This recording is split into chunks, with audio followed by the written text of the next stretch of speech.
À bientôt 80 ans, Michel fait ses débuts dans le monde de l'équitation.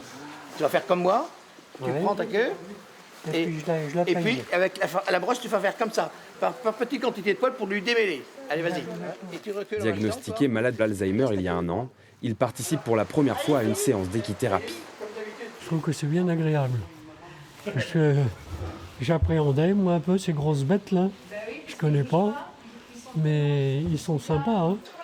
Après le brossage et quelques caresses, certains passent très vite à la vitesse supérieure. Voilà, jette-toi vers moi. Viens me voir, Philippe. Vers moi. Oui, passe la jambe. Extra. Parfait. Philippe, 60 ans, n'en est qu'à sa 3e séance, mais monte déjà avec sérénité. C'est comme une voiture, voilà. C'est tout seul. Voilà. Il y a juste à dire tac, tac, tac. Mais il faut le savoir tout de suite. Doser. Voilà. Voilà. Doser les mains. Et doser les mains, Voilà. et ça, c'est pas facile. Grâce aux chevaux, les cavaliers du jour retrouvent un moyen de s'entraîner physiquement.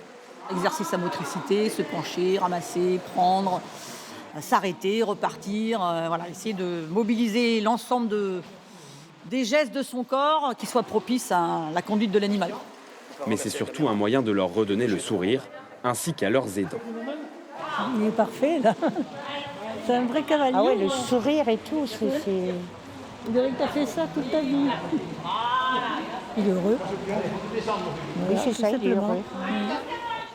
Actuellement, l'atelier a lieu une fois par mois dans les Deux-Sèvres, mais l'association France Alzheimer espère pouvoir multiplier ce type d'activité.